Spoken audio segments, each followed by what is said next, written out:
За ер нь болиулах зогсоох. За бол амархаа. Аливаа ямиг шууд одоо ингээд ер нь болчихё гэд. Эсвэл одоо томоохон төслүүдийн явж байгаа одоо асуудлуудыг бас за болио одоо энэ болохгүй байна гэдэг. Одоо ийм хандлага руу бас одоо улсаараа бас үлийн үед бас орчих үедээ гэдэг ийм байдал ажиглагдж байна.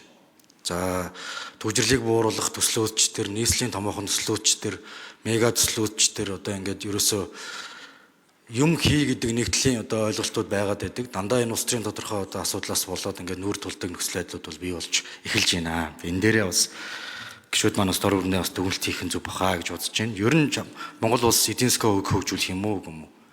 Тодорхой төрийн өмчт компаниудын засаглал юмнуудаа сайжруулах юм уу гэм үү? Ерөнхий сайд маань бас өөрөө нэг бие даагаад ажил үйл ажиллагаагаа явуулах нь боломж олцоонуудыг бас олгох юм уу гэм үү? Тэгээ бүх зэвсэг бүх юмыг одоо ингээд хурааж аваад өөрт нь байгаа одоо ингээд боломжийг бас ингээд авчхаар одоо бас яах юм бол доо гэсэн ийм яг ерөнхий одоо бас ийм ойлголт бас байна. За бас зөвхөн нэг талаас нь бас хараад хэрэггүй баха. 2019 оноос яг энэ хуулийн хэрэгжилттэй холбогдлолтой хоёр хувааж хармаар юм шиг байна. 90 оны тэргумч хөгжилттэй холбогдлолтой асуудал дээр бол бэтүүд томилж хувийн ашиг сонирхлоор одоо шилжүүлэхээс ахгүйд олон асуудал үүссэн. Энэ тухай бол бид нар бол бас янз янзын мэдээлэлтэй байгаа. Энийг ер нь ихтэй бас цаашдаа шалгадаг, ил тод болгодог энэ асуудал дээр бол явах нь бол зөв өө.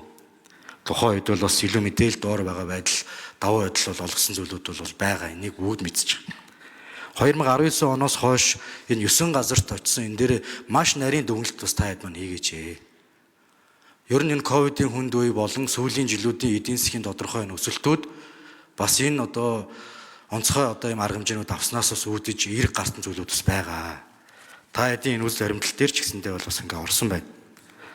Эрдэнэс 5 толгой компани 1.3 сая тонноос 3.2 сая тоннд хурж экспортын хэмжээ нэмэгдэхэд нэлээд нөлөө зөгсөн байна. Босод энэ Эрдэнэ төлөвлөрийн төсөв төлрүүлсэн орлогын тун 2019 онтой харьцуулахад 1.8 дахин өссөн үзүүлэлттэй байна. Бас яг ингээд сайн давуу талууд бас байна. Тэгэхээр би яг дэмжих үгүйгээ бол хилцүүлгийн шатанд шийднэ. Одоогоор бол би бас тодруулж асуух зүйлүүд бас байгаамаа. Нэгт одоо энэ за нэмэлт таваад явна.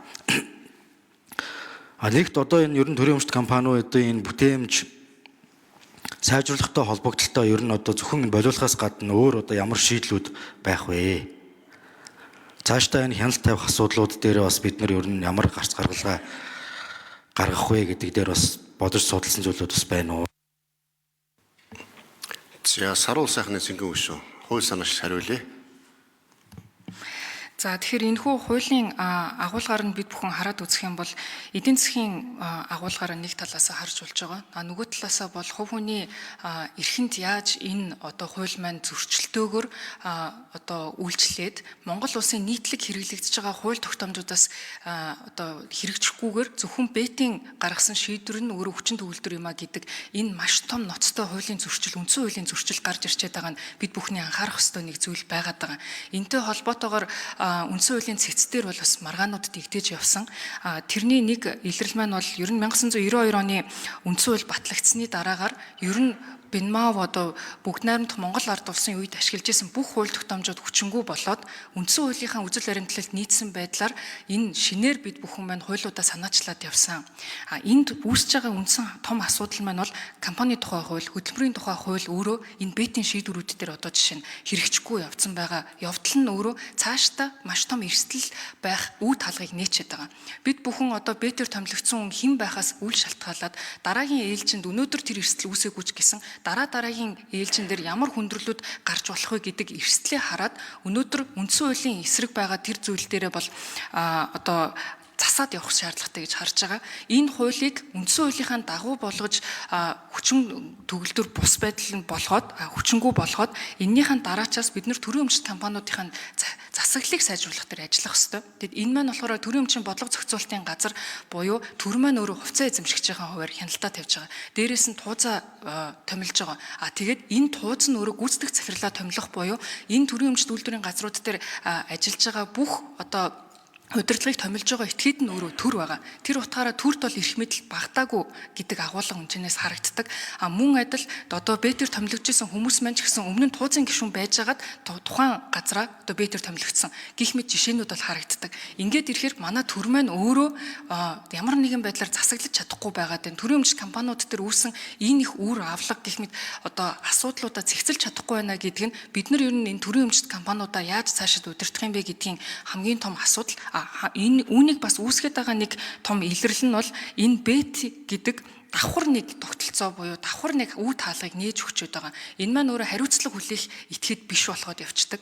Одоо бид нар ТЭЦ 3-ын жишээг харах юм бол хамгийн сүүлд 2025 оны 6 сард томилогдсон бэтийн үйл ажиллагаанаас харахад тухайн ТЭЦ дээр үйл ажиллагаанд тухайн 6 сарын хугацаанд бол тухайн одоо дэлбэрэлт болсон ажлыг сайжруулна гэж очсон байдаг. 9 сард тухайн одоо дэлбэрэлттэй холбоотой барилгын ажлыг бүрэн гүйцэтгэх хийх зорилгоор тэр хүн томилогдсон. Гэтэл 11 сар болоход ТЭЦ дээр нөгөө барилгын ажил дуусаагүй нөгөө эмэгтэй ажилчид нь болохоор одоо турбинуудаа хучлаг хийж оёод ингээд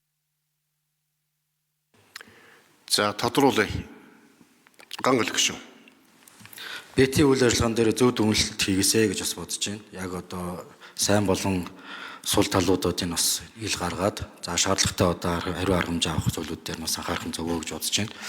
Яг миний гол яриад байгаа зүйл бол ер нь бид нар зогсоон болиулна гэдэг энэ хандлагаас илүүтэй яг ямар шийдлүүдийг бид нар ер нь санал болгох вэ гэдгийг харж иж шийдрүүдээ бид нар гаргамаар байгаамаа. За яалтчгүй бас тодорхой эдийн засгийн тоон үзүүлэлтүүд энэ дээр бас байж байна. Тодорхой үр дүнгууд бас гаргасан энэ боломжууд байж байна. Ер нь одоо бас одоо хурдтай байх энэ боломжийг бас олгож байгаа бас эрг юм зохицуултууд бас байна. Болиулт тохиолчхол амархан энэ нь одоо байгаа бас орон зайг бид нар юугаар яаж нөхөх вэ? Энэ дээр одоо бас ямар шийдлүүд байж болох вэ гэдгийг тухайл одоо голчилж бас асуугаад байгаамаа. Яалтчгүй төрийн өмчт байгууллагуудыг бид нар сайжруулах шаардлагууд бол байна. Ганц хүн томилгоос илүүтэй бүр менежментийн олон улсын хараат улсын багуудыг аваачиж ажилуулах ийм хэрэгцээнүүд бол байна. Тэгэхээр энэ шийдлүүдийг хэрхэн одоо хийх одоо байгаа За хууль санаач хариулах уу? Үг гэлцсэн үү те? За ажлыг хэсэг хариулж 3 дугаар микрофон.